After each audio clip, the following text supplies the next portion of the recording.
अस्सलाम वालेकुम, सुबह बखैर, गुड मॉर्निंग और आदाब अर्ज़ है। आप देख रहे हैं बाखबर सवेरा। मैं हूं आपके साथ मदीहा नकवी और मैं हूं अशफाक इसहाक सत्ती, आपका जाना माना और पहचाना। क्या बात है मेरी, माशाल्लाह। सेल्फ ऑब्सेशन के साथ दिन का आगाज, यानी कि आज पीर का दिन है।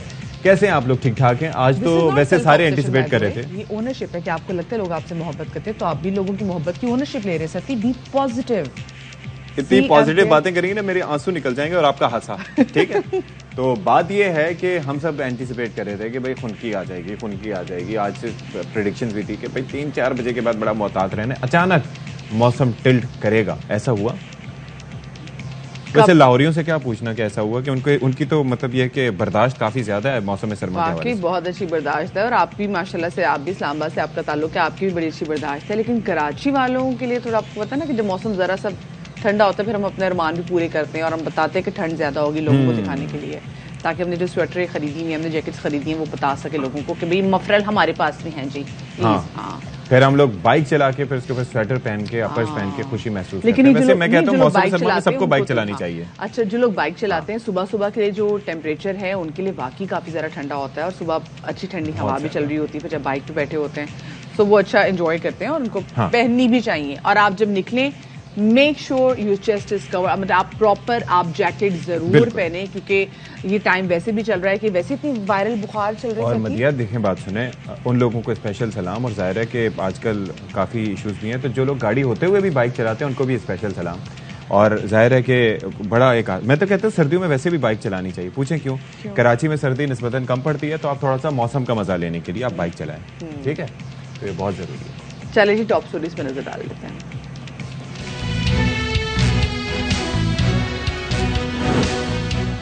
इमरान खान पर हमले और अरशद शरीफ के कत्ल में मुस्लिम लीग नून मुलव्वस है। साजिश लंदन में तैयार की गई।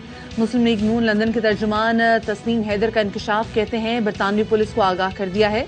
पाकिस्तान के तहकीकाती इदारों ने बुलाया तो बयान देने जाऊंगा। चेयरमैन पीटीआई इमरान खान का 26 नवंबर को सरप्राइज देने का ऐलान। कहते हैं अवाम की ताकत से इनका मुकाबला करूंगा। एक ही मुतालबा है कि इलेक्शन की तारीख दें, उसके बाद बात होगी।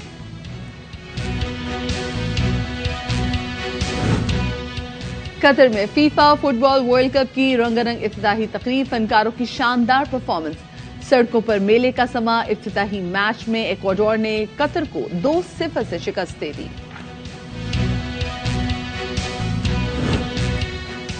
सयाहत का जुनून हो तो ऐसा, पाकिस्तानी नौजवान के सफर की अनोखी दास्तान। मोटरसाइकिल पर लाहौर से लंदन का सफर।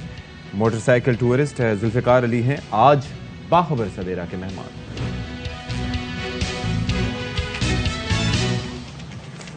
जी जनाब, तो शो के आगाज में सबसे पहले बात करेंगे अब तक की सबसे बड़ी खबर के हवाले से। एक और तहलका खेज इंकशाफ। जी बिल्कुल जी, पाकिस्तान की सियासत में हर चीज कुछ ना कुछ नई होती है प्रेजेंट करने का, वरना कंटेंट तो पुराना ही चल रहा होता है, लेकिन प्रेजेंटेशन जो है वो दिन ब दिन चेंज हो जाती है।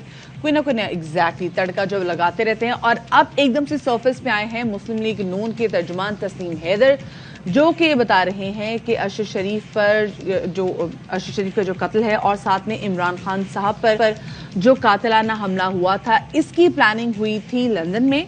और ये कहा गया था उनको नवाज शरीफ की जानिब से कि इससे पहले कि नवंबर में अहम तैनाती हो, इस अहम तैनाती से पहले अरशद शरीफ और इमरान खान को मंजरनामे से हटाया जाए। तो एक बहुत बड़ी बात है जनाब, जो कि तस्नीम हैदर साहब ने जिसका इंकशाफ किया है, वो अपने आप को कह रहे हैं कि जी कि मुस्लिम लीग नून के तर्जुमान है। पिक्चर्स भी हम कुछ देख रहे हैं, लेकिन ऐसी कुछ पिक्चर्स हमने इनकी पाकिस्तान तहरीक इंसाफ के रहनुमाओं के साथ भी देखी है।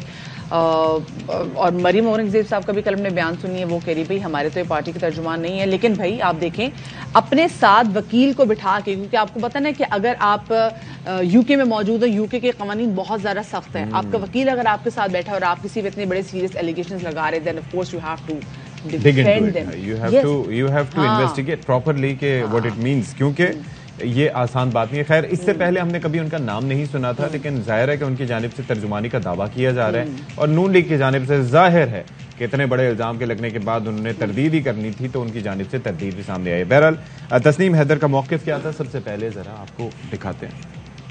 मुझे बुलाया गया और जो मीटिंग हुई उसमें यही हुआ कि अरशद शरीफ का और इमरान खान का कत्ल करना है। मीटिंग हुई मियां मोहम्मद नवाज शरीफ साहब के साथ, पहले 8 जुलाई को हुई, उसके बाद 20 सितंबर को हुई मेरी, उसके बाद 29 अक्टूबर को मेरी। यही कहा गया कि अरशद शरीफ को और इमरान खान को इनको रास्ते से हटाना है, इनका कत्ल करवाना है, नए चीफ ऑफ आर्मी की तकर्री से पहले ये काम करना। नासिर भट्ट साहब ने मेरा जो इंट्रोडक्शन मियां साहब को यही करवाया कि ये गुजरात में बड़े डंडी पट्टी मजबूत हैं, शूटर हैं। मियां मोहम्मद नवाज शरीफ साहब ने बोला जी शूटर आप दें, और गुजरात में जब जगह देंगे आपको वजीराबाद में, और जो है उधर जो इल्जाम है फिर वो लगे।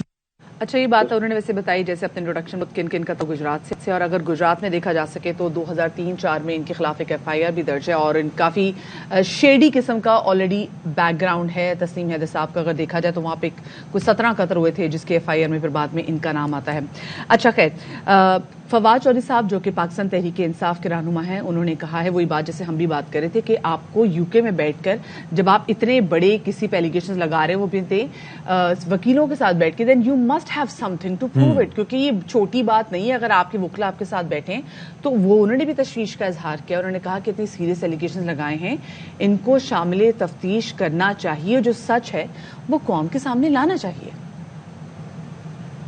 हैदर साहब PMLN के साथ बड़े तवील अरसे से वाबस्ता है और बड़े कॉन्फिडेंट हैं नवाज शरीफ फैमिली के, और उनकी तरफ से सीरियस इल्जामात जो हैं वो आज आए। आज इस प्रेस कॉन्फ्रेंस के बाद जो तहकीकात हो रही हैं, मेरे ख्याल में इनको अब शामिल करना उसमें जरूरी है।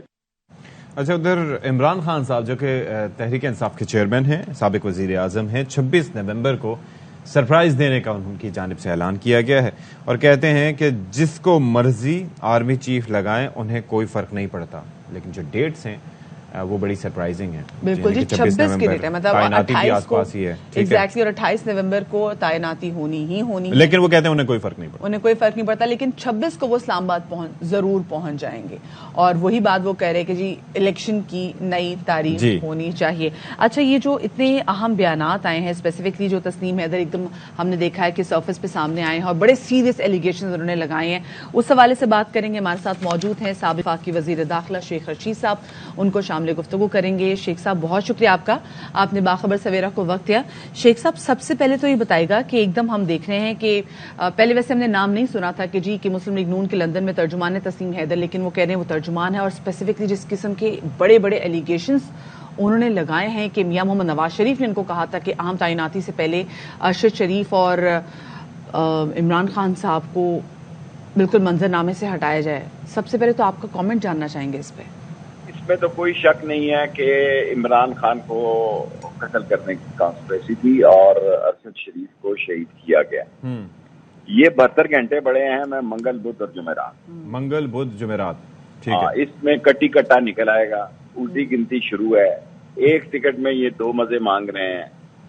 नई तैनाती का जिसपे सारा मुल्क जो है जाम हुआ हुआ है, सारे मुल्क, इमरान खान ने 3-4 दिन पहले पब्लिकली कह दिया है कि उसका कोई इतराज नहीं, जिसको मर्जी अपॉइंट करें। सो उसका फैसला भी हो जाएगा, क्योंकि जो एक साहब का शेख साहब वाक़ईतन ऐसा है, मतलब एक जानिब कह रहे हैं कि कोई फर्क नहीं पड़ता, दूसरी जानिब 26 नवंबर को ही वहां पर सरप्राइज देंगे। मतलब देखें जी, वो एक कुदरती बात है कि एक शख्स ने अगर तैनात होना है तब भी 26 से पहले हो जाना है, और अगर उसने रिटायर होना है काबिल एहतराम शख्स में, तो वो 26-7-12 बजे उसने उसकी रिटायरमेंट हो जानी है। हाँ, सो वक्त तो वाकई बड़ा अजीब सा मिला है, मैं आपसे इत्तफाक करता हूँ। लेकिन इमरान खान से कल मेरी आधा घंटा मुलाकात हुई है और उन्होंने वाज़ेह तौर पर कहा कि शेख रशीद जो भी समरी कल जाए परसों जाए, जो भी वो तैनात करें, हमारा ये इशू नहीं है। हमारा इशू है इलेक्शन, और इलेक्शन में नवाज शरीफ साहब जो हैं वो केयर टेकर गवर्नमेंट का ज्यादा दौरानिया चाहते हैं। अच्छा, ये एक बस सुबह मैं यही खबर आपको दे सकता हूँ कि नवाज ज्यादा दौरानिया मतलब 3 महीने से ज्यादा केयर टेकर जो गवर्नमेंट बने उसके पास ज्यादा वक्त हो, ताकि सियासी गन जो इन गेम चेंजरों ने और इस हुकूमत ने गन पड़ गया सियासी तौर पर, इस नई हुकूमत के ऊपर जो गंद पड़ गया, कोई आने वाला ये गंद उठाने के लिए तैयार नहीं है। यानी कि आपका कहने का मतलब है और कि ऐसी कोई हुकूमत जो भी आएगी, ऑफ कोर्स जो केयर टेकर सेटअप होगा वो इसको डिटॉक्स कर सके। कंधे पे नहीं उठाएगी। ठीक है, अच्छा। ठीक है, वो ये इसको उनके अदारे का फैसला है कि वो ये सियासी गंद अपने कंधे पे नहीं उठाएंगे। अच्छा, ठीक है। लेकिन हमने देखा ना कि जो सियासी फैसले होते हैं उनका ये नहीं कि शेख साहब के 3 महीने के अंदर जितने भी तमाम तर फैसले हैं उसके असर हम देखते हैं, ये प्रॉपर हम देखते हैं कि असर जो है वो सालों साल जो है वो सियासी फैसलों का रहता है। सो आप ये बेसिकली कहना चाह रहे हैं कि वो चाह रहे हैं कि पॉलिटिकल डिटॉक्स हो जाए।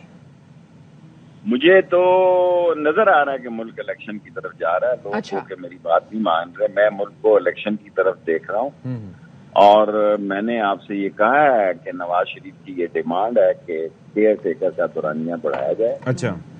और जो उनकी और ख्वाहिशें हैं, एक टिकट पे 2 मजे तो नहीं मिल सकते। शेख साहब एक चीज मुझे बताएं, आप लोगों ने, आपने और नवाज शरीफ साहब ने, शहबाज शरीफ साहब ने बड़ा वक्त साथ भी गुजारा है।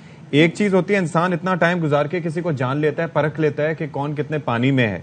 ये जो कत्ल की साजिश के हवाले से चीजें सामने आई हैं, आपको लगता है कि does he have it in him कि वो ऐसी बात कर सकें और ऐसे शख्स के सामने कि जिसको वो पहले से जानते नहीं थे या इतनी वाकफियत नहीं थी? क्योंकि अगर खुदा न खास्ता ऐसी कोई प्लानिंग कर रहे थे तो 2-3 अपने एतमाद वाले बंदों को लेके करते, इनको बिठा के करनी थी। आपको क्या लगता है, ऐसा हो सकता है? देखें, मैं एक बात जानता हूं जिसमें मुझे कोई शक नहीं है कि अरशद शरीफ को शहीद किया गया और नवाज शरीफ था या नहीं था ये तो अब तहकीकाती टीम फैसला करेगी। लेकिन इमरान खान को कत्ल करने की एक साजिश थी और प्लान था और मुझे इसमें जरा बराबर शक नहीं। इसमें कौन कौन मुलव्वस हैं, इसमें तहकीकात की जरूरत है।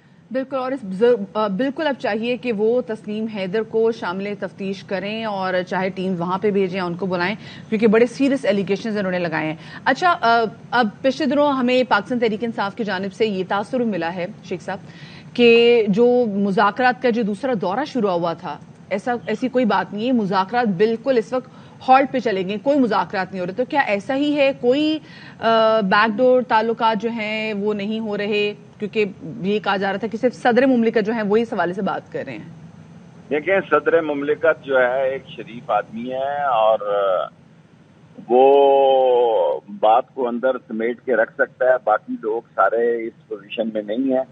कोई सियासतदान, नवाब रजा नसरुल्लाह कहता था कि वो सियासतदान ही नहीं है जो मुज़ाकरात के दरवाजे बंद कर रहे हैं। बात तो हो रही है और राब्ते भी हैं। मेरे साथ, मैं तो एक पॉलिटिकल वर्कर हूं और हसास हल्का है मेरी कॉन्स्टिट्यूएंसी। लेकिन मैं इतना जरूर कह सकता हूं कि बातें हो रही हैं, लेकिन कामयाब होती हैं या नहीं होती इस पर मुझे कुछ मालूम नहीं। और ना मैंने खान साहब से कल पूछा है और ना मुनासिब था पूछना। लेकिन खान ने पब्लिकली ये कहा है कि अलवी साहब मेरे बिहाफ पे बातचीत कर रहे हैं, यानी वो इमरान खान ग्रंटर है।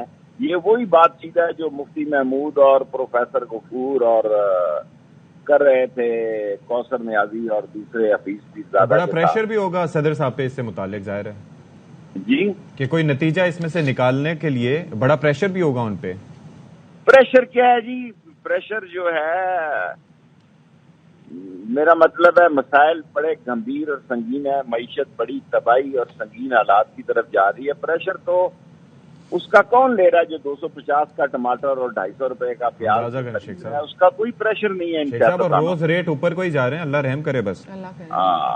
उनका जिसका प्रेशर लेना चाहिए उसका कोई प्रेशर नहीं ले रहा। और एक तैनाती को सब पे भारी कर दिया इन्होंने।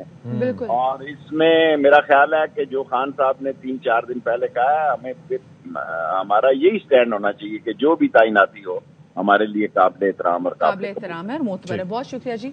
हमारे साथ शेख रशीद अहमद मौजूद थे और इसी वाले से मजीद बात कर लेते हैं। प्रोग्राम द रिपोर्ट इसके एंकर पर्सन और सीनियर तजिया का सीनियर सहाफ़ी खावर घुमन साहब हमारे साथ मौजूद हैं। खावर, बहुत शुक्रिया आपका कि आपने बाखबर सवेरा को वक्त दिया। Very good morning. खावर, जो तस्नीम हैदर जो एकदम से सरफेस पर आए हैं, उन्होंने कहा है कि मुस्लिम लीग नून के तर्जुमान भी हैं और साथ में जो सीरियस एलिगेशंस उन्होंने लगाए हैं यूके में बैठ के विद हिज लॉयर, ये कोई छोटी बात नहीं है जो उन्होंने की है। और स्पेसिफिकली जिस तरीके से उन्होंने कहा कि अरशद शरीफ की और इमरान खान पर जो कातिलाना हमला हुआ था, उसकी मनसूबाबंदी नून लीग ने की और लंदन में बैठ के की और उनको नवाज शरीफ की जानिब से अहकामात आए। आप क्योंकि अगर हम अरशद शरीफ का केस देखें तो सिर्फ ये नहीं कि आप एक उनके साथी एक कोलीग थे, बल्कि आप भी एक तरीके से मुतासरिन में थे, जिस तरीके से आपका उनके साथ ताल्लुक भी था, बिरादराना जो आपका ताल्लुक था। तो इसलिए मैं कह रही कि आप मुतासरिन में भी से उनमें से भी हैं। कितना इंपॉर्टेंट आप समझते हैं कि इस एलिगेशन को सीरियस लिया जाए और अब तहकीकात का दायरा कार मजीद वसी हो? दो चीजें हैं। एक तो ये है कि वो जिस तरह कानून के अंदर कहते हैं कि इनोसेंट अंटिल प्रूवन गिल्टी, जो वो इल्जामात लगा रहे हैं वो बिल्कुल इल्जामात ही हैं, लेकिन इल्जामात तो बड़े संगीन हैं, ये हम सब सुन रहे हैं। और दूसरी बात जो अभी आपने बात की वो ये कि वो इल्जामात ये किसी बंद कमरे में बैठ के उन्होंने नहीं लगाए। उन्होंने 8-10 कैमरा बुलाए हैं, मीडिया को बुलाया है और उनका एक एक अदा किया हुआ जो लफ्ज है वो रिकॉर्डेड है जी। और वो रिकॉर्ड के तौर पर किसी भी फोरम के ऊपर पेश किया जा सकता है, क्योंकि इंडिपेंडेंट मीडिया के लोग वहां पे मौजूद थे। उसके बाद कुछ लोगों ने उनके साथ 1-on-1 इंटरव्यूज भी किए। तो मेरे ख्याल में मौजूदा हुकूमत को भी दो काम करने के हैं। एक तो ये कि वो जो एक फैक्ट फाइंडिंग कमेटी इन्होंने बनाई हुई है 2 मेंबर FIA की, राना सनाउल्लाह साहब को इमीडिएटली उस कमेटी को भिजवाना चाहिए UK, या फिर टिकट भिजवा दें तस्नीम हैदर साहब को। वो कह रहे हैं कि मैं किसी भी फोरम के ऊपर जो है पेश होने के लिए तैयार हूँ, इस जो मेरे दावा है, जो मैंने इल्जामात लगाए हैं। तो ये काम राना सनाउल्लाह साहब को करने हैं। लंदन में मौजूद खबर भाई टिकट भिजवा दें पाकिस्तान लाने के लिए उनको। जी वो कह रहे हैं ना कि मैं आ सकता हूं अगर मुझे हुकूमत पाकिस्तान या कोई फोरम बुलाता है, कोई अदालत बुलाती है। अच्छा। और अगर वो नहीं यहाँ पे उनको बुला सकते या वो नहीं आ सकते तो लंदन के अंदर माशाल्लाह शरीफ खानदान मौजूद है। हसन और हुसैन जो हैं वो ब्रिटिश नेशनल हैं। जाहिर है उनके वालिद साहब के हवाले से ये संगीन इल्जाम फाइल करें। हाँ, बिल्कुल। उनके पास, और सबसे बड़ी बात यह है कि उनके पास जो मीन्स रिसोर्सेज मौजूद हैं, वो बड़े भारी भरकम वकला की एक टीम वहां पे हायर करें और इस शख्स को एक इबरतनाक सजा दिलवाएं कि जी इन्होंने हमारे खिलाफ। क्योंकि वजह ये है खबर भाई, एक और चीज ये है ना कि वहां पर तरीकेकार थोड़ा चेंज है। मतलब वहां पर छोटी छोटी चीजों से भी people can't get away from that. अगर झूठ बोलते हैं या इस तरह की कोई चीज करते हैं तो they have to back it up. वहां पर, यहाँ पर तो हत्या की इज्जत के अरबों रुपए के दावे हो रहे होते हैं। आज तक हमने किसी को पे करते हुए नहीं देखा। वहां पर तो वो अगले पैसे निकलवा लेते हैं। It's different. एक बात हमें जरूर समझनी चाहिए। देखिए, किसी के ऊपर करप्शन का इल्जाम लगा देना या किसी के ऊपर कोई और इस तरह का दावा कर देना एक डिफरेंट बात है। आप बात कर रहे हैं कि एक शख्स जो है उसकी शहादत हुई है, उसको कत्ल हुआ है। अरशद शरीफ अब इस दुनिया में मौजूद नहीं है। इमरान खान के ऊपर फायरिंग हुई है और वो बड़ी ही मुश्किल से, वो बड़ा नैरो स्केप उनका हुआ है। जी। तो ये वो अमल है जो हो गए हैं। वो ये नहीं बात कर रहे कि वो इस तरह का प्लान कर रहे हैं। ठीक है। अच्छा, ऑल्सो तो एक खावर हमने स्पेसिफिकली जब ये तस्नीम हैदर का नाम भी सामने आया तो ऑफ कोर्स मतलब हम खुद भी हैं और हम सहाफी हैं और हम देखते हैं कभी किसी कुछ चीज आ जाती तो हम थोड़ा बहुत उसके बारे में पढ़ते जरूर हैं। तो हमने भी कुछ गूगल किया और उसके बाद फिर माशाल्लाह से इन साहब की कुछ वीडियोस भी ऐसी आई जब अरशद शरीफ का पहले कत्ल हुआ था तो उस हवाले से भी इनकी एक वीडियो आई थी। उसमें इनका स्टांस बिल्कुल डिफरेंट था। उसमें वो किसी और को मुर्द इल्जाम ठहरा रहे थे और फिर काफी हमने इनकी कुछ ऐसी वीडियोस देखी। तो ऐसी तमाम तर चीजों के होते हुए जो हमने मंजर आम पे भी आ गई हैं, हमें इनको कितना सीरियस लेना चाहिए ये भी कहिएगा। देखें, हमें इनको बहुत सीरियस लेना चाहिए। उसकी बड़ी वाज़ेह वजह है। जो अभी आपने सवालात उठाए हैं, जायज सवालात हैं, उनका भी पता करने के लिए ये शख्स किसके हाथों में खेल रहा है। क्या ये अरशद शरीफ की शहादत के हवाले से जो इन्वेस्टिगेशन हो रहा है उसको डाइवर्ट तो नहीं करना चाह रहा, कहीं कोई अटेंशन तो नहीं डाइवर्ट करने की कोशिश कर रहा, या कोई खामखा का इल्जाम तो नहीं लगा रहा, या वाकई उसके पास इल्जाम इस वक्त कुछ शवाहिद मौजूद हैं जो कि कह रहा है वो मैंने ब्रिटिश पुलिस को दे दिए हैं।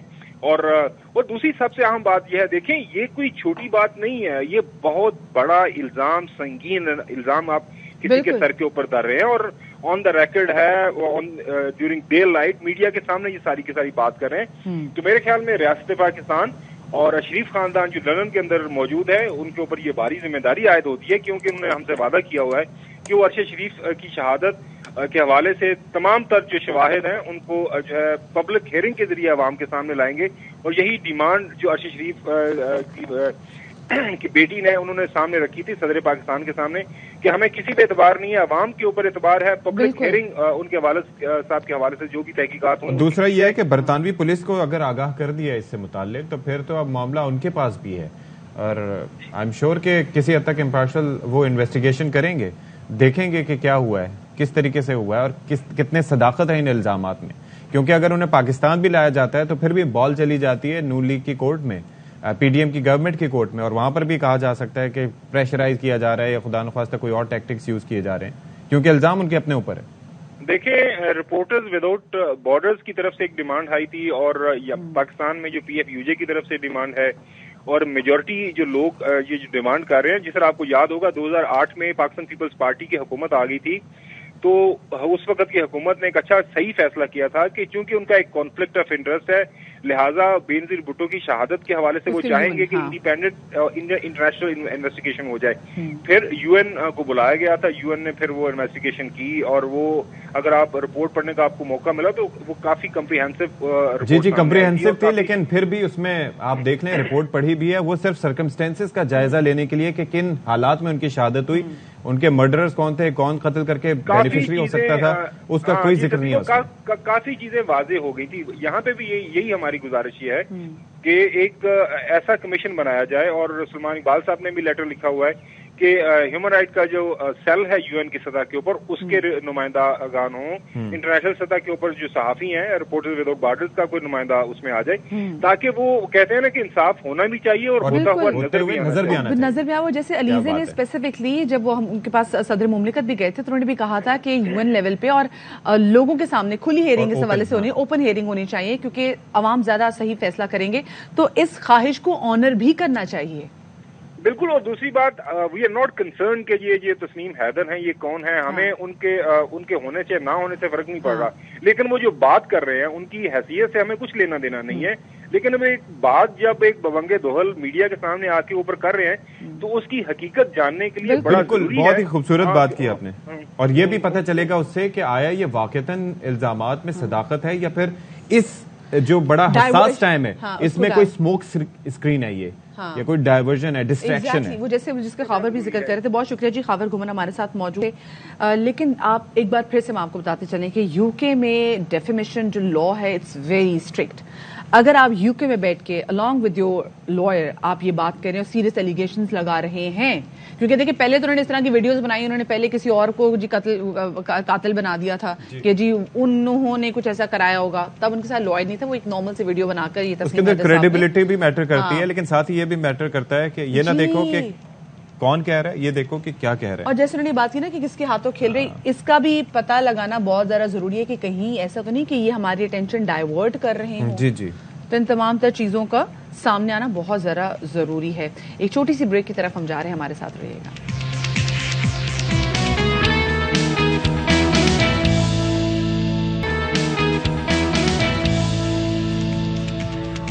एक बार फिर से बाखबर सवेरा में आपका खैर मकदम करने के लिए मैं हूं आपके साथ इशफाक इसाक सत्ती, और मेरे साथ हंसती मुस्कुराती Madiha Zehra Naqvi and hello everyone. और आज मैंने आपको हेलो स्पेसिफिकली इसलिए बोला क्योंकि आज पूरी दुनिया में हेलो डे मनाया जा रहा है जी, यानी कि एक दूसरे को ग्रीट करना इज वेरी इंपॉर्टेंट। सुबह सुबह अच्छी वाइब्स ट्रांसफर उन लोगों को जिनको आप जानते हैं, ये नहीं कि सिर्फ कुड़ियों को उठा के मैसेज करना शुरू करते हैं हेलो।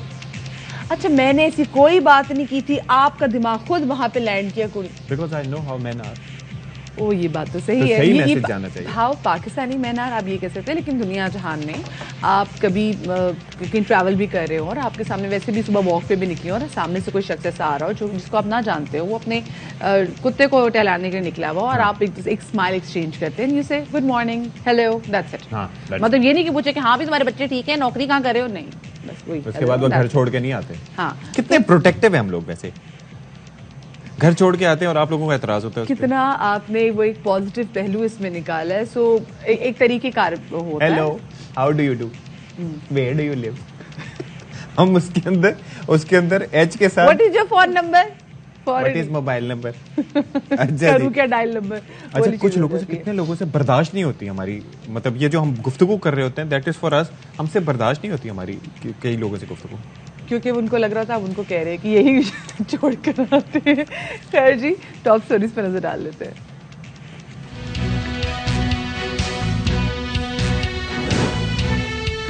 सिंध पुलिस का बहादुर कांस्टेबल मुबीन मुल्ला फर्ज शनासी की मिसाल अपनी जान पर खेलकर बच्चों समेत 13 कीमती जिंदगियां बचाईं।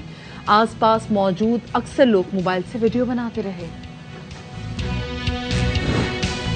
कराची में गैस सर्दी की छुट्टियों पर चली गई। मुख्तलिफ इलाकों में लोड शेडिंग जारी, शहरी परेशान, खाना बनाना कड़ा इम्तिहान, लोग होटलों से खाना खरीदने पर मजबूर।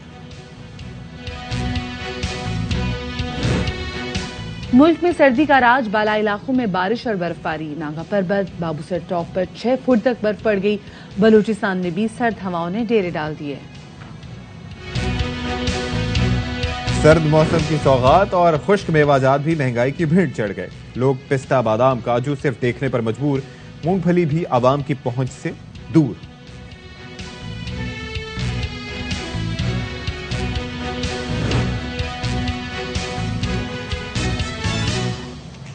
अच्छा, चिलगोजों का आप कोई तस्करा ही नहीं करता। हमें करना भी नहीं चाहिए, जो औकात से बाहर हो उसको बिल्कुल याद नहीं करना चाहिए। लेकिन सच्ची क्या मूंगफली कंट्रोल में है? मतलब ऐसे 400 से 600 तक पहुंच गई है, डिपेंड्स ऑन द रेट्स, है ना।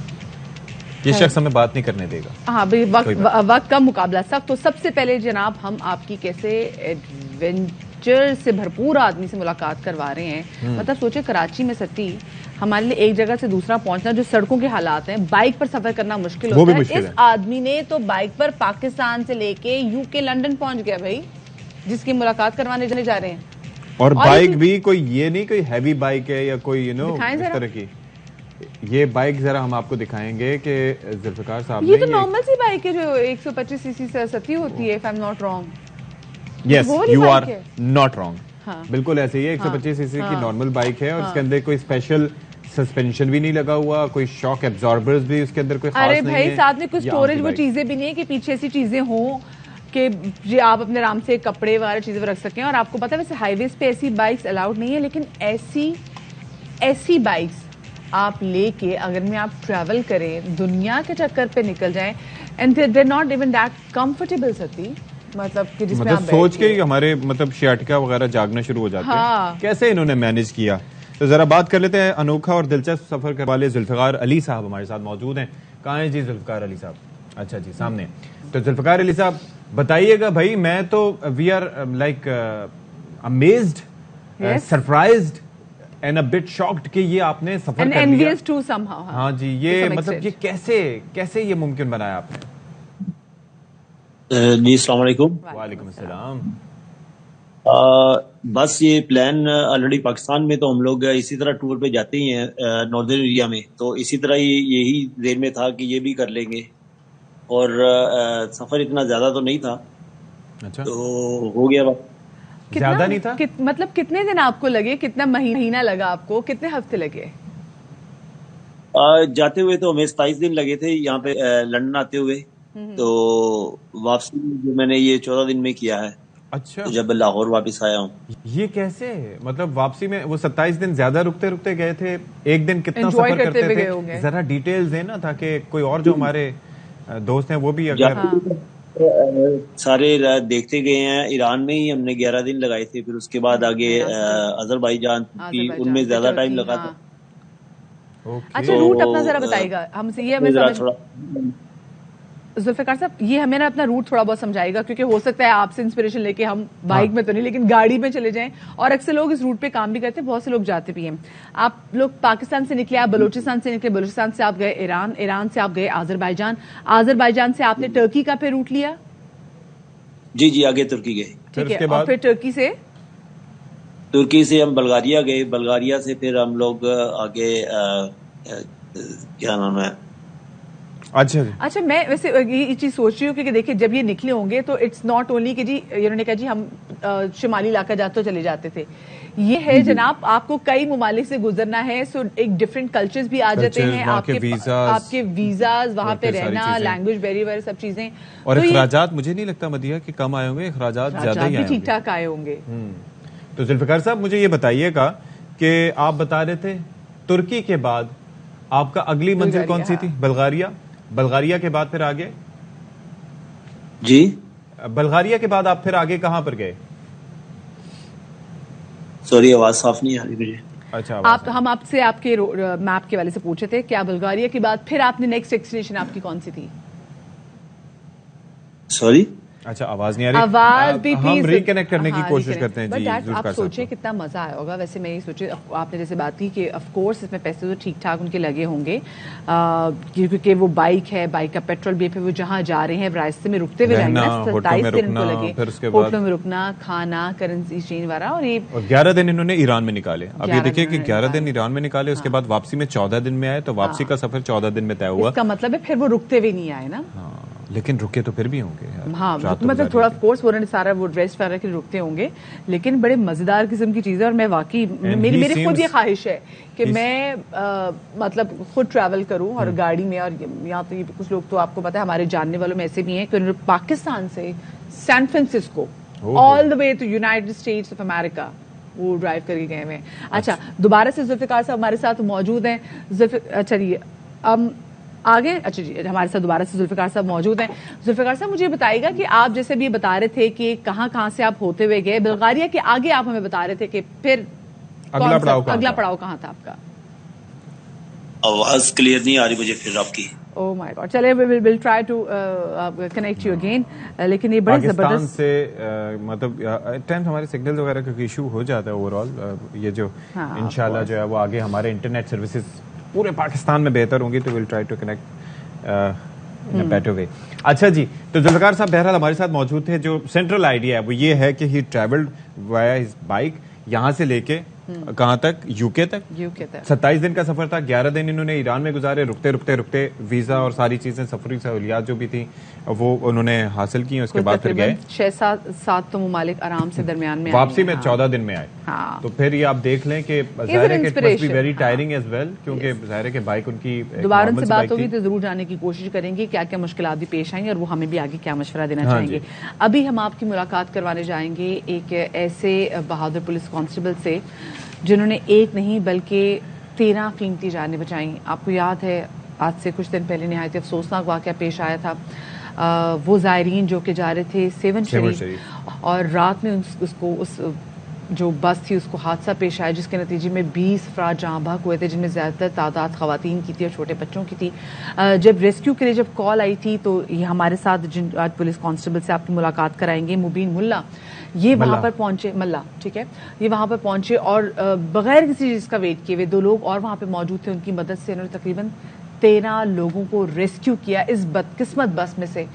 और सबसे अफसोसनाक बात यह है सती कि जब ये लोगों को रेस्क्यू कर रहे थे, there were lot of those other people जो वहाँ पे सिर्फ वीडियो बना रहे थे। जी, आप अंदाजा करें तो आप अंदाजा करें कि कितना एफर्ट इन्होंने किया, किस कदर जानें बचाई और वहां पर जाके फर्शनासी का। अच्छा, ये देखें आप, मददगार 15 पे उनकी ड्यूटी थी, लेकिन एक तैराकी करना एक इनका एक सीखा हुआ चीज फन हो सकता है, लेकिन इसको वहां पर इस्तेमाल करना और अपनी जान को खतरे में डालना, क्योंकि जब आप किसी की जान बचाने जाते हैं, वो शख्स जो कि डूब रहा हो तो वो आपको भी अपने साथ लेके डूब सकते हैं और there is always a risk. लेकिन उन्होंने ज्यादातर तादाद भी सती जो अभी जिनको उन्होंने रेस्क्यू किया है उनमें बच्चों की थी और ऐसा मालूम होता है कि ये जो बस जा रही थी इसमें ज़्यादातर ख़वातीन और बच्चे मौजूद थे, क्योंकि हमने पहले भी आपके सामने रखा था कि जैसे 10 ख़वातीन इसमें थीं और 6 बच्चियां और 4 बच्चे थे जो कि इस बदकिस्मत बस हादसे में जो जाँ बहक हुए थे। और 13 अगर ये ना वहाँ पे पहुँचते, मल्ला वहाँ पे स्पेसिफिकली मुबीन मल्ला ना पहुँचते और ये रेस्क्यू ऑपरेशन ना सर अंजाम देते तो ये 13 कीमती जानें भी आज हो सकता है कि ना बचती। तो ये मनाज़िर, ये तस्वीर कुछ हम आपको दिखा रहे हैं और हम कोशिश करेंगे कि मुबीन से हम बात भी करें और आपको मजीद उनका नुक्ता नज़र पहुँचाने की कोशिश करें, क्योंकि ये जो हादसा हुआ था इसने सबके दिल दहला दिए थे। अगले दिन हमने बात भी की थी, अपने रिपोर्टर से भी बात की थी, ओवरऑल भी हमने सिचुएशन जानने की कोशिश की थी कि किस कदर एक तरह से बेईमाना गफलत है जिसकी वजह से ये इंसानी जाने गई थी और क्रिमिनल नेग्लिजेंस, ठीक है। और जो हाईवे की पुलिस है उसने क्यों पहले मुतनब्बे नहीं किया कि भी आगे जो है और कट है और जिसकी वजह से यहाँ पे जितनी भी बसेस हैं और जो गाड़ियां हैं वो हादसे का निशाना बन सकती हैं, जैसे कि बनी भी। तो खैर बड़ी अफसोसनाक बात थी।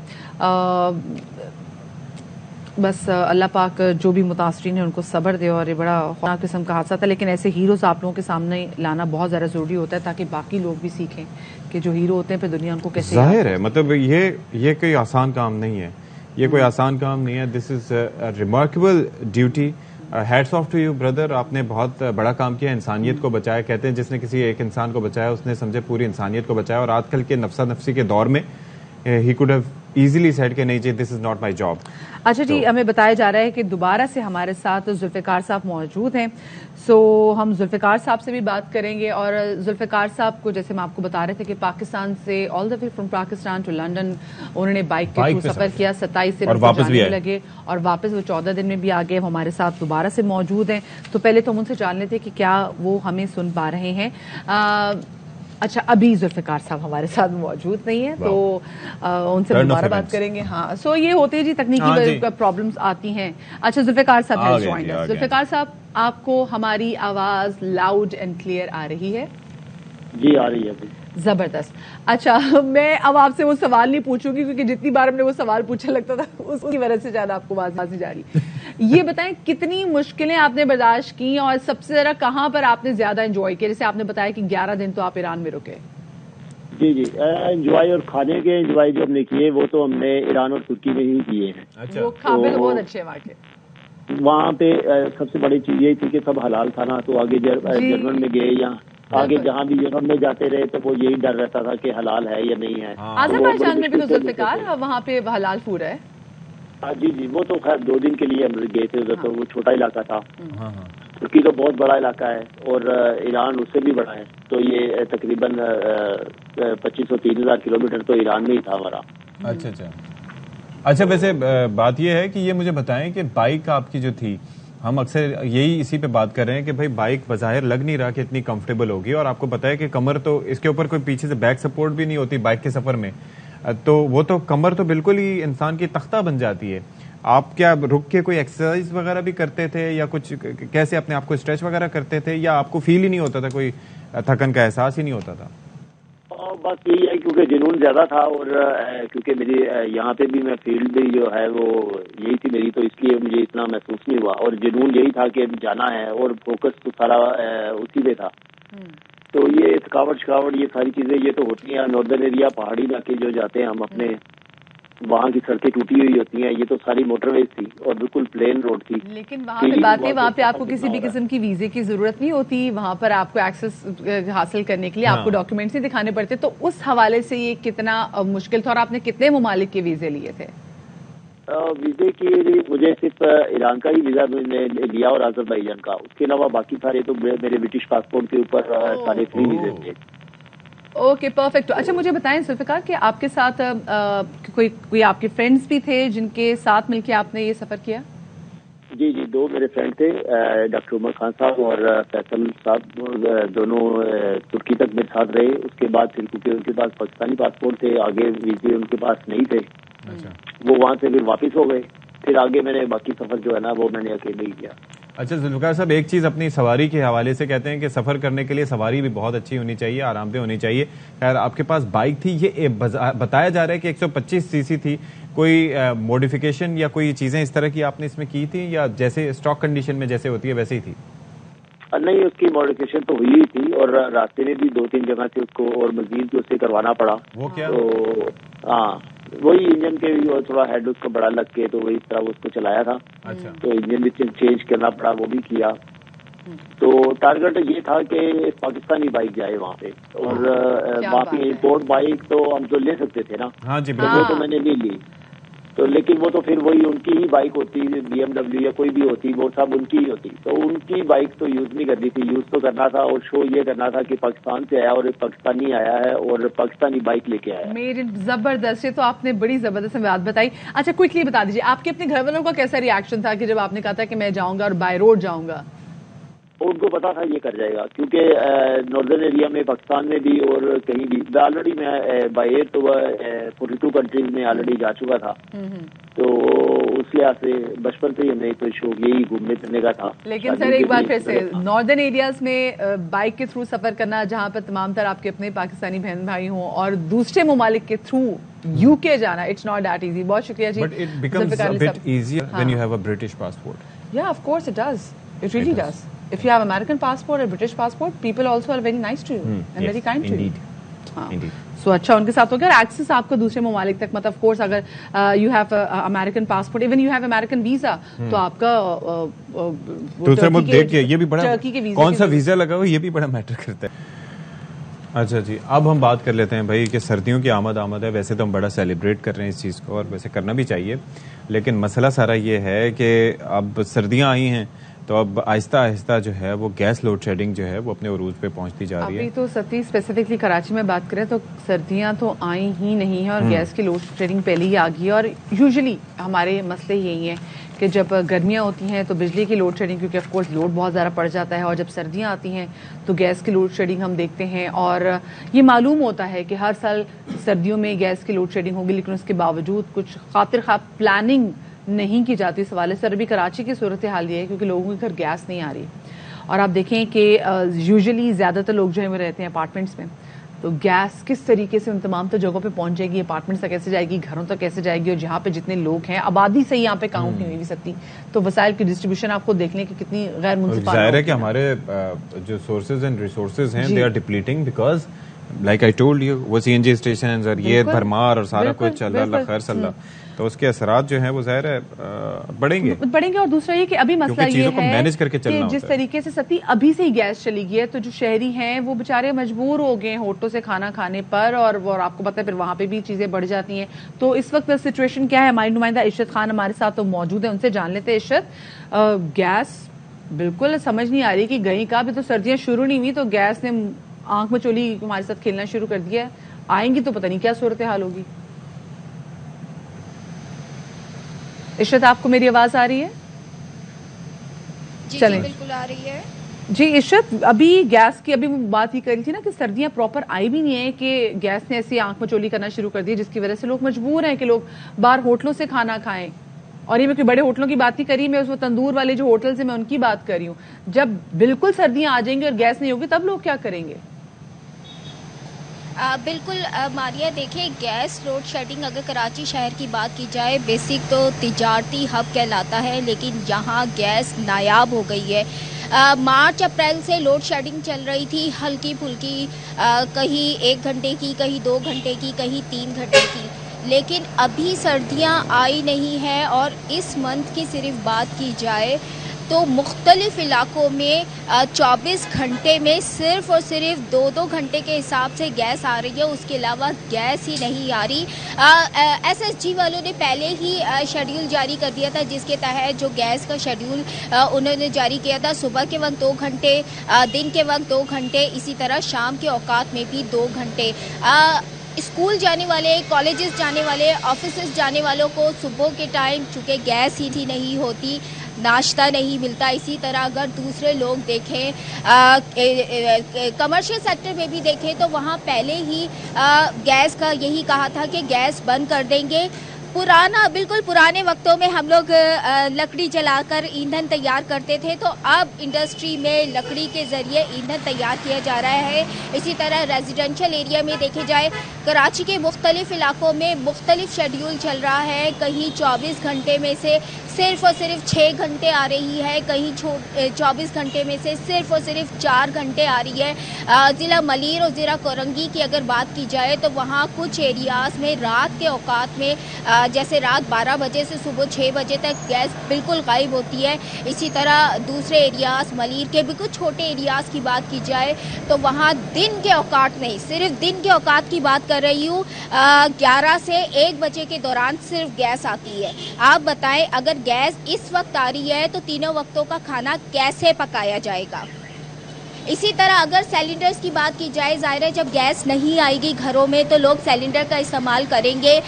सिलेंडर में भी जो गैस है वो 220 रुपए पर केजी के हिसाब से ख़रीदी जा रही है। छोटी फैमिली के लिए अगर 4 केजी गैस है तो वो 1 हफ्ते निकाल लेंगे, लेकिन सिर्फ और सिर्फ उसमें सिर्फ खाना बनाएंगे।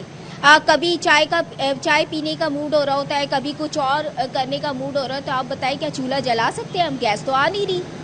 बिल्कुल सही, जाहिर है पानी वगैरह भी गर्म करना पड़ता है, बिल्कुल लोग काफी ज़रा मुश्किल पानी। अब तो सर्दियों का मौसम आ रहा है, बहुत कम घरों में गीजर होता है, गीजर भी गैस से चलता है, वो चलेगा नहीं, गर्म पानी कैसे मुहैया होगा? गर्म पानी ही नहीं मिलेगा। मतलब आप इस शहर की देख ले, जो हम कहते हैं कि तिजारती हब है, वहाँ गैस नहीं है यार। वहाँ गए थे पूरे मुल्क की ऐसी बहुत सिचुएशन। बहुत सारे शुक्रिया कि एरियाज- इशरत खान हमारी नुमाइंदा हमारे साथ तो मौजूद ही बता रही थी कि क्या कुछ इस शहर कायद के बासियों को मुश्किलात हैं गैस ना आने की वजह से। और अभी तो बहुत और टाइमिंग्स पर गैस के आने शुरू होंगी। वो सुबह 5 बजे गैस आती है, रात 11 बजे के बाद गैस आती है। तो ये पूरे मुल्क में सिचुएशन होती है। बड़ा अलमिया है वैसे। एक छोटी सी ब्रेक के बाद मिलते हैं।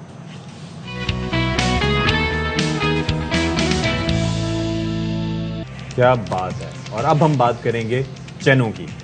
चनों के फवायद आपको गिनवाएंगे, ठीक है, और फिर उसकी हवाले से हम बात करेंगे कि किस किस तरह के चने, भुने हुए चने, फिर उसके अलावा जो है वो चने जो मिलते हैं, चनों का पुलाव, चनों का पुलाव मिलता है। भाई मैं तो लाहौर से, तो मैं तो जानती हूँ वो काली मिर्च में बने हुए चने। हाय हाय हाय। हाँ।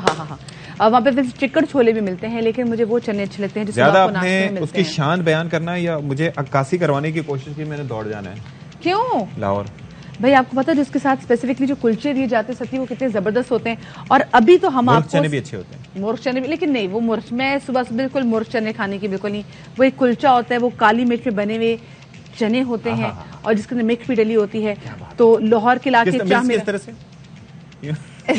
सॉल्ट भी कभी पिछले दिनों आपने बिल देखा कितना? वो तकरीबन करोड़ों में आया है जी। वो 6 लाख समथिंग दिरहम्स वो में था। लूट रहा है लोगों को। हाँ वो है ही ऐसा। खैर जी, अच्छा तो लाहौर के इलाके चामीरा में मोता के चने अपने जायके और नफासत की वजह से बेहद मशहूर है। वैसे मैंने ये ट्राई नहीं किया लेकिन अब करूंगी। और क्यों करूंगी? कतार में लगना पड़ता है जी। मेरे ख्याल में खिला के कतार में लगवाना चाहिए ताकि वो थोड़े से हजम भी हो। पहले क्यों लगवाते हैं कतार में? तो सिद्रा गयास ने इस हवाले से रिपोर्ट तैयार की, उनसे जानते हैं।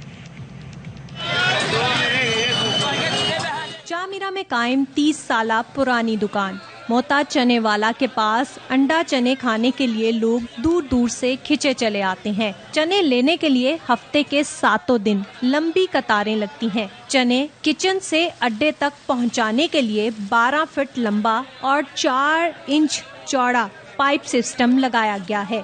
बलाई मंजिल से चने सीधा देगचे में डाले जाते हैं। खाने वालों का कहना है कि वो अरसे दराज से यहाँ का नाश्ता करने आते हैं क्योंकि 30 साल पहले इनका जो जायका था वो आज भी बरकरार है।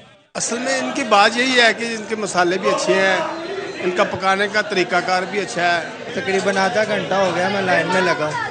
तो बचपन से हम इनके चने खा रहे हैं, अब भी इनका वैसे ही टेस्ट है जैसे इनका पहले था। जब हमने शुरू किया था तो 3 किलो लगाए थे, अब तकरीबन रोजाना 250 किलो होते हैं और इतवार को 500 किलो होते हैं। मसाले वही हैं लेकिन जो अच्छी क्वालिटी होंगे वो अच्छा म्यार देंगे। खानों के शौकीन लाहौरिये अपने दोस्तों और अजीजों अकारिब के साथ चनों का नाश्ता भरपूर एंजॉय करते हैं। कैमरामैन आफ्ताब अहमद के साथ सिद्रा गयास, CRY न्यूज, लाहौर। अच्छा, लाहौर के हर इलाके में ना अच्छे सुबह आपको नाश्ते में चने मिल जाएंगे। मजंग चले जाएं, आप मजंग चले जाएं, आप चबुर्जी चले जाएं। और चबुर्जी में तो नई दुकानें खुल गई हैं। आप मॉडल टाउन में देख रहे हैं जी, बिल्कुल जी। हर एरिया की जो वहाँ पे एक मार्केट होगी वहाँ से आपको अच्छे बेहतरीन जबरदस्त एग्जैक्टली चने खाने को मिलेंगे। मेरे तो अपने कॉलेज की कैंटीन की नेट में जबरदस्त चने मिलते थे। मैं तो अभी तक मुझे वो भी याद है। नहीं जा सकते ना। हाँ, आप नहीं जा सकते। आई एम सॉरी सती, आप तो आप कैंटीन में नौकरी कर लें। अब कैंटीन भी चेंज हो गई है वहाँ। चले जी, ये तो हमने चनों की बात कर ली। अब हम जरा मौसम के हवाले से बात कर लेते क्योंकि मौसम चेंज हो रहा है और ठंड जो है उसने डेरे डाल लिए हैं। कराची के अलावा इस्लामाबाद में मैं लोगों की भी तस्वीरें देख रही थी। लोगों ने वहां पे स्वेटर्स और जैकेट्स निकाली हुई हैं। लाहौर में मैं लोगों को देख रही थी, लाहौर ने जनाब स्वेटर्स वगैरह पहनना शुरू कर दी हैं। तो मतलब पंजाब में तो ठंड आ गई है जनाब, आ गई। और कराची में इंशाल्लाह आएगी। फिर हम भी इंशाल्लाह आपके सामने स्वेटर में भी शो करेंगे।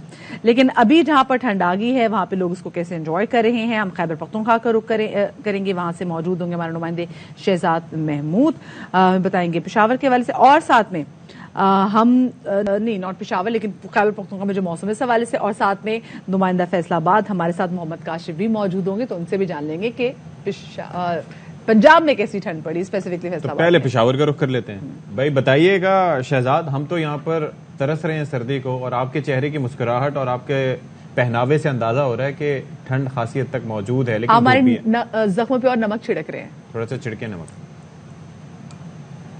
अगर आपने सर्दी एंजॉय करनी है तो खैबर पख्तूनख्वा आ जाए, अगर खैबर पख्तूनख्वा आ ही गए तो फिर पेशावर और स्वात चले जाए। सर्दी का राज है। अगर हम खैबर पख्तूनख्वा की बात करें तो जो हमारे जनूबी अजला हैं और मलकन डिवीजन है वहाँ पर भरपूर अंदाज में अब सर्दी शुरू हो चुकी है।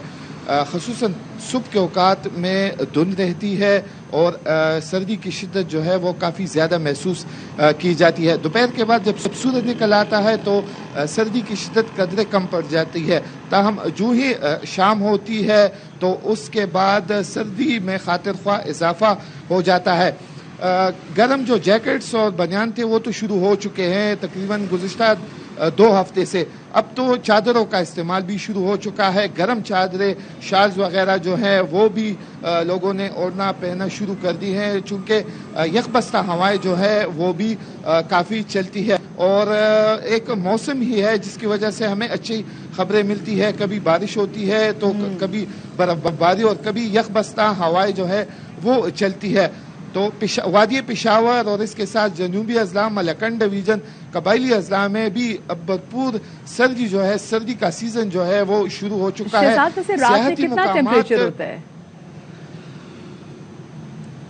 खैबर पख्तूनख्वा के बालाई जो इलाके हैं जहाँ पर स्वात है, चतराल है, शांगला है, वहाँ की अगर हम बात करें तो वहाँ पर रात गए टेम्परेचर जो है वो माइनस तक चला जाता है। सर्दी काफ़ी रहती है और इसके साथ साथ वो इलाके जो कि पहाड़ों से मुतसिल है और ख़ुसूसन जहाँ पर पहाड़ों पर बर्फबारी होती है वहाँ पर तो सर्दी काफ़ी ज़्यादा रहती है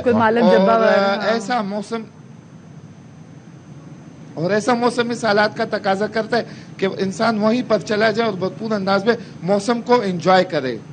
ठीक है जी, अब फैसलाबाद का जरा रुख कर लेते हैं। काशिफ भैया बताएं, खैबर पख्तूनख्वा की सूरत हाल तो हमने देख ली, हमने जान भी ली कि वहां पर तो ठंड बड़ी है। फैसलाबाद में क्या हो रहा है? बर्फबारी तो जाहिर है कि नहीं होगी वहां पर, लेकिन बाकी क्या नज़ारे हैं मौसम के? जी, फैसलाबाद में बर्फबारी तो नहीं हो रही है, लेकिन जो हवाएं जो हैं वो ठंडी फैसलाबाद में जो बर्फानी जो इलाके हमारे मरी वाली साइड से वहाँ से फैसलाबाद का रुख कर लिया है। ठंडक में हर रोज़ जो है इजाफा जो है वो देखने में आ रहा है। अभी इस वक्त का जो मौसम है फैसलाबाद का, वो अगर दर्जा हरारत की बात कर ली जाए तो सुबह के जो औकात में दर्जा हरारत तकरीबन 8 से 9 डिग्री सेंटीग्रेड तक होता है, लेकिन जैसे जैसे सूरज निकलता है तो ज़्यादा से ज़्यादा 16 से 17 डिग्री सेंटीग्रेड के बाद फिर दोबारा से वापस जो है जो शाम के औकात में जो है 7 से 8 डिग्री सेंटीग्रेड तक पहुंच जाता है। तो फैसलाबाद का इस वक्त मौसम जो है वो बहुत अच्छा है। अगर किसी ने सर्दी को एंजॉय करना है तो वो किसी छांव वाली जगह पे बैठ के सर्दी का मजा ले सकता है। अपने मलबूसात जो है फैसलाबाद के शहरियों ने वो भी निकाल लिए हैं। अगर किसी ने थोड़ी सी अपने जिस्म को गर्माइश पहुंचानी है लेकिन आपको गर्मी जो है वो नहीं लगेगी, ना आपका जिस्म जो ज्यादा हीटअप होगा, ना पसीने आएंगे, तो धूप में बैठ के भी आप जो है धूप का मजा ले सकते हैं। अभी काफी मिनट से मैं धूप में मौजूद हूँ। अच्छी सर्दी हो और बहुत ही प्यारी धूप हो तो एक चीज बहुत याद आती है, वो होती है किन्नू, जो स्पेशली भलवाल की तो खैर बहुत ही मशहूर है। तो मार्केट में वैसे आ गई ऐसी सर्दियों की सौगातें? जी, फैसलाबाद में सर्दी की जो सौगात हैं उसमें अगर देखा जाए तो एक तो मलबूसात तो हैं, वो सर्दियों में लोग जो है वो पहनते हैं। दूसरे जो खुश्क मेवा जात हैं वो भी पहुंच चुके हैं। शहरी खुश्क मेवा जात भी जो है खरीद रहे हैं मौसम को एंजॉय करने के लिए, और इसके साथ जो है गर्म मलबूसात है वो भी खरीदे जा रहे हैं। और किन्नुओं का जो तस्करा कर रही थी मदिया, वो आ गए मार्केट में या नहीं? माल्टे क्या चीज? मैं आपकी किन्नू माल्टे, वो भी अभी किन्नू जो है वो सरगोदा के पूरी दुनिया में मशहूर हैं। तो अभी तक फैसलाबाद में नहीं पहुंचे हैं। तकरीबन जो हमारी बात हुई है जो मंडी के हजरात हैं उनका ये कहना है कि तकरीबन 10 से 15 दिन के अंदर जो है किन्नू पहुंचना शुरू हो जाएंगे। मौसमी जो है वो फैसलाबाद में इस वक्त पहुंच चुकी है। फैसलाबाद के शहरी मौसमी का जो जूस है वो एंजॉय कर रहे हैं। तो जो किन्नू है वो तकरीबन 10 से 15 दिन में फैसलाबाद में पहुंच जाएंगे और शहरी इसमें धूप में बैठकर जो है किन्नू का एंजॉय करेंगे। काशिफ, हम भी 10 से 15 दिन में फिर हम इंशाल्लाह फैसलाबाद पहुंच जाएंगे, क्योंकि किन्नू आ जाएंगे तो किन्नू शरीफ जमा करके हमारे लिए रखिएगा धूप में। बल्कि मैं तो कहती हूँ भलवाल से जितने लोगों में देख रहे हैं वो हमें भिजवा दे जरा बोलिए जब किन्नू के। बहुत शुक्रिया जी। मोहम्मद काशिफ हमारे साथ मौजूद थे फैसलाबाद से, और साथ में शहजाद हमारे साथ मौजूद थे पेशावर से, और बता रहे थे कि पेशावर में तो खैर माहौल ही और जनाब, यकबस्ता हवाएं चल रही हैं, क्योंकि ऊपर जितने आगे फिर इलाके हैं, शिमाली इलाका जहाँ वहाँ पे बर्फ पड़ रही है। और सती यहाँ पे क्या हो रहा है? व्हाट इज हैपनिंग है? यहाँ पे दोपहर में ऐसी धूप होती है, इतनी गर्मी लगती है, यकीन माने मैं रोज सोचती हूँ कि जी अब मैंने सर्दियों के कपड़े निकालने और गर्मियों के कपड़े जो है ना वो मैंने तय करके रख देने, लेकिन दोपहर में जब बाहर खड़ी होती हूँ और अब ये आलम है, और जब आफ्ताब मुझे देख रहा होता है, मतलब सूरज, तो मैं कहती हूँ मुझे नहीं लग रहा कि अभी हमें सर्दियों के कपड़े अच्छा जी, निकालने अभी की उन्होंने जरूरत हमारे जो भाई हैं काशिफ साहब ने तस्करा किया कि अभी किन्नू शिन्नू तो नहीं पहुंचे, लेकिन लोग ड्राई फ्रूट खा रहे खुश्क हैं। मेवाजात। कैसे? खुश्क मेवाजात में सबसे खुश्क और सबसे सस्ता कौन सा होता है मदिया नकवी? मलोक। हाँ, मैं अब देखें वो जो काले काले से नहीं होते, छोटे-छोटे। हाँ, वो काले काले से वो मलोक। उसके बाद आ जाती है मूंगफली की बारी, लेकिन अभी वो भी खाने जी, जो है वो बड़ा मुश्किल हो गया। मतलब काजू, बादाम, इवन अखरोट, उसके रेट बढ़ गए हैं, पिस्ते, और उसका तो कोई तस्करा ही नहीं करता। चिलगोज़े भाईजान का ना, हम नहीं करते, वो बहुत सॉरी। महंगे हो गए। तो बहरहाल मुल्तान में क्या सूरत हाल है जी? मुल्तान में मार्केट में क्या रेट्स हैं, क्या अहवाल है? मिर्जा अहमद अली हमें मजीद बताएंगे।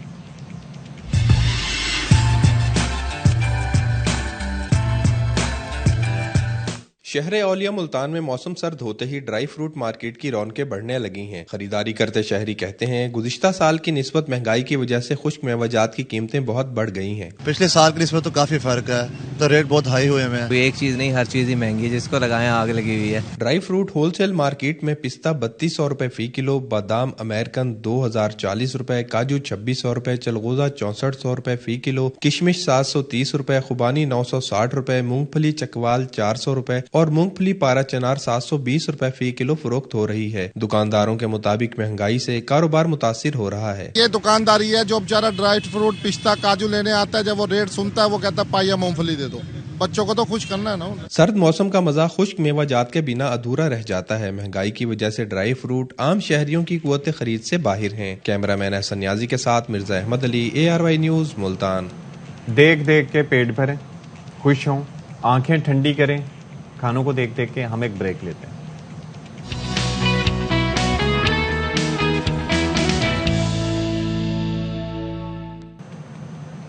अच्छा, यहाँ पर खबर आपको दें कि एक ट्वीट किया गया है फवाद चौधरी साहब की जानिब से, तहरीक इंसाफ के रहनुमा हैं। लिखते हैं कि पार्टी की लीडरशिप मीटिंग आज तलब की जा रही है। इमरान खान की सदारत में इस मुलाकात में सियासी सूरत हाल पर बात होगी। इस मुलाकात में आज़ादी मार्च के पिंडी मरहले और दीगर उमूर पर भी गुफ्तगू होगी। मुल्क का मुआशी बहरान और उससे पैदा सूरत हाल भी ज़ेर गौर आएगी।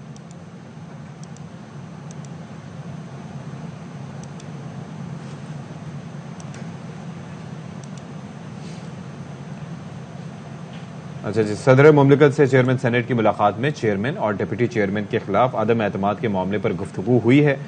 सदर के जरिए सादिक संजरानी को पैगाम दिया गया है कि अदम एतमाद की सूरत में चेयरमैन सेनेट की हिमायत नहीं की जाएगी। ज़राए का कहना है कि सादिक संजरानी मुस्ताफ़ी नहीं होंगे, अदम एतमाद आई तो सामना करेंगे। तो ये जी देखिए कि ये कैसा, वो कहते हैं कि बदलता है रंग आसमां कैसे कैसे। सादिक संजरानी साहब को लाया गया था, लेकिन उनके कुछ फैसलों पर या जिस तरह से उनका चेयरमैन सेनेट के तौर पर बज़ाहिर किरदार रहा, वो तहरीक इंसाफ को पसंद नहीं आया।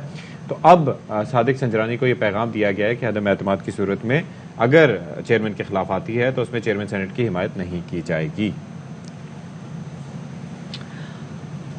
और आपको बताएं कि सीमेंट और बजरी से तैयार करदा जो जालियां हैं वो कहा जाता है कि वो बहुत ज़्यादा दिलकश भी लगती हैं, खूबसूरत भी लगती हैं, और टंडू मोहम्मद खान में तो स्पेसिफिकली ये काफ़ी ज़्यादा मशहूर भी हैं। वैसे मैंने नहीं देखी हुई कि जो सीमेंट और बजरी से जो जालियां बनाई जाती अच्छा, हैं, आपने देखी हैं? देखी हुई हैं, लेकिन ज़ाहिर है कि एक डिफरेंट सॉर्ट ऑफ आर्टिकल्चर, एक आर्किटेक्चर है, सॉरी। हाँ। तो उसकी वजह से अब क्या खूबसूरती में इजाफा होता है, किस तरह की दिखाई देती है, ज़ीशान खास के लिए मजीद हमें बताएंगे। अब मैं समझ गई ये कौन सी जालियों की बात कर रहे थे। जो छोटे शहरों में आप पंजाब में भी देखें या फिर आप सिंध में भी देखें, तो जब घरों के एंट्रेंस में दरवाजे के ऊपर रोशनी के लिए जालियां लगाई जाती हैं, जहां से रोशनी भी आती है, जहां से हवा भी आती है।